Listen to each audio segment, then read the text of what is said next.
your back-to-back Progressive Bassmaster Angler of the Year. All right, got it done at Santee Cooper, and what a week it was. It's one I'll never forget. Got my second blue trophy, heading back north across the border. And like I said, I'll never forget this week. It was one of the best weeks of largemouth fishing I ever had. It all started on day one of practice, to be honest. I knew Santee Cooper was full of grass now. I thought it was gonna be one of the grass, and that's how I started my practice. And I was getting a few bites, but midday, that first day of practice, I went to the bank. I was like, there's a couple docks around here. I'm gonna try them. And I just so happened to pick up my full cast koiki when I was going up to that dock. And here it is right here. I wasn't using this particular color, but I threw that koiki under the dock. I ended up getting like a 4.5 pounder. And I was like, oh, that's not bad. Maybe I'm onto something. 2 docks down the row, I ended up catching, or I actually saw one come out, eat it, and it was like 5 to 6 pounds. I shook it off. I was like, all right, maybe we're onto something. I fished about 20 more docks and had about 6 or 7 bites. And I saw some of them in the clear water, and they were the right size fish. And I was down the bottom lake. So that's when it really clued in that, holy, I might be onto something. So then I ran that pattern in the upper lake, and the water's a little more dirty, but I had probably 20, 30 bites. And I thought a lot of them were 2 to 3 pounds. And I really couldn't get a look at them. I couldn't get a weight on them. And something I learned this week, when you shake a fish off on a koiki, you can't really get a good feel for them because they drop it so quick. They eat it and they drop it. So it could have been a 2 pounder, it could have been a 6. And I thought a lot of them were small because they were dropping it so quick. So it was a nice surprise when I showed up tournament day. And a lot of those fish that I shook off were actually in the 4 to 6 pound range. Starting the tournament on day one, I ended up going down to the bottom lake. And that was probably the biggest mistake I made all week in hindsight, because on the bottom lake, I saw the fish come out and eat my koiki. I knew they're good quality. They were 3 to 6 pounders, but there wasn't a lot of docks and stuff to fish down there. And I went down there, it was kind of windy, and they weren't on the docks good, and I only caught 2, 3 3/4, a couple small ones, and it took a lot of time out of my day driving down there and then coming back up. And I got back up to this upper lake at about 11:30.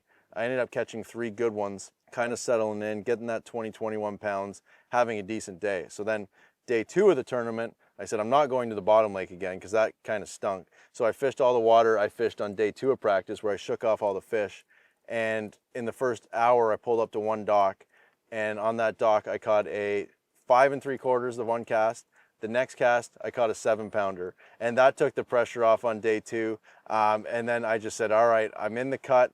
I've got a good day going so far. And what I did was I started running that dock program on new water that I hadn't fished, something that just looked right.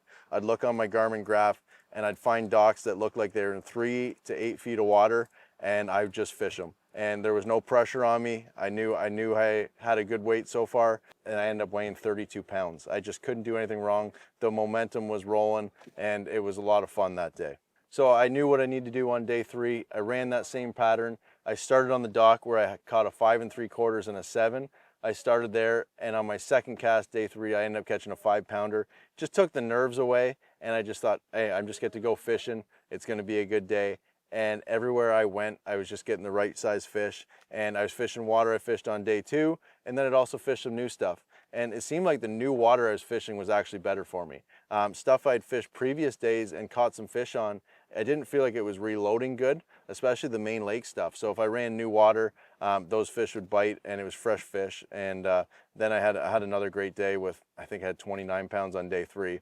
Fast forward a bit, I went to day 4, and I had a 3-pound lead going into day 4, which on most lakes is a good lead, but on Santee Cooper, one fish can literally erase that lead. And it was Brandon Polnick behind me. He's one of the guys that's a closer, so not the guy you want chasing you.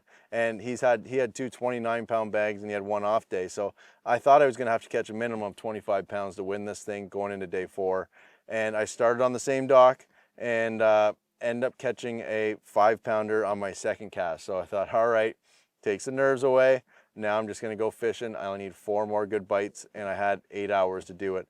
So just went fishing, ended up catching a couple good quality fish early in the morning, took the pressure off, but I lost a couple good bites that really, I honestly would have been at 25 pounds by about 9:30 if I didn't lose a couple. So I was a little stressed losing them, but then I made a little bit of a gamble, made a 10-mile run up to 3 docks that I hadn't fished yet in the tournament, was kind of saving them. And the first dock I pulled into, I didn't know if it was gonna be worth making that long run up there. First dock, I caught a 7.5.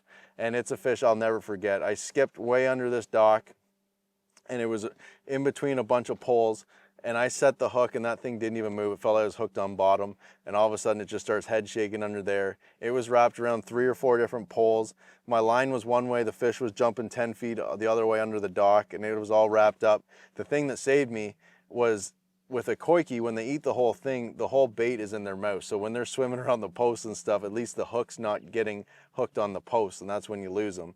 So I was very fortunate to get that fish in, got it in my hand. I was a 7.5 pounder. That gave me 25 pounds today, and I thought, you know what, I've at least done my job. It was 10:30, 11 in the morning, and I knew Paul Nick was gonna have to catch them, and I had no pressure, and I just went fun fishing the rest of the day. And as you can see, it just everywhere I went, I caught fish. It was a phenomenal day. One of the best fishing days I'll ever have probably. And to be honest, if I had 2 or 3 more hours, I was just having fun out there. It seemed like the fishing got better today because it was so hot and sunny. It was pushing more fish under the docks, and it was almost like every 2 or 3 docks I was getting a bite, and super fun. I basically only needed one rod on the deck of my boat. This was my setup right here, and it's a koiki full cast with a 1/0 EWG treble hook stuck in the top of it. I hook it through the meat on one side, and then I got 2 open treble hooks on that side. And then what I do is I'd stick a nail weight. There's a hole in the bottom. I'd stick a nail weight in there. An 1/8 ounce is what I was using. And that was basically what I caught every fish on. But it was super key how you worked it. If you just cast this out and reeled in, or if you let it sink, it don't work. So what I was doing is I was pretending I was using it on forward facing imagery. And what I'd do is I'd cast under the dock. If the dock was 8 feet of water, I wanted that bait to roughly sink 4 feet. So I'd kind of count it down in my head. Once I figured it was in about the right range, I'd twitch it. And usually when you twitch it once, that gets the fish's attention, and they start looking at you. Twitch it again, they're interested. But when you do a double twitch, that's when it seems to really get their attention, and they get mad and they eat this thing. And you're just getting a reaction bite out of them. And if I was throwing something else this week, like a regular old flipping jig, a wacky worm, I bet you I wouldn't catch 1/5 of the fish I caught this week. Super key that I had this full cast koiki. The combo I was using, it's a Tatula Elite 7.3 multi-purpose rod. I like the shorter rod because it's more mobile. You can skip it under the docks good, but it's got enough backbone to get the fish out. I like a high gear ratio to get them out of there, 8:1 Tatula SV. And then I was using 20-pound Seaguar Tatsu fluorocarbon earlier in the week, and I thought because they're going around so many posts and stuff, I upped my line to 22-pound test. The nice thing about Seaguar Tatsu is a thin diameter, so you can get away with a little heavier line and still have the casting distance. So that was my setup, and yeah, that's what I got it done on this week. So little story behind this hat. We actually got the kids a Bass Pro Shops hat, and it was actually Catherine's idea to get them Bass Pro embroidered hats. I didn't even know they do it. It's actually got their last names on the embroidered in the hat, and we got them for the kids, but we thought we might as well get some for the adults too. So this one was in my truck and might be the lucky Bass Pro hat, but super cool idea from Bass Pro, and I can't take credit for it, but the kids love it, and it makes the hat unique to them.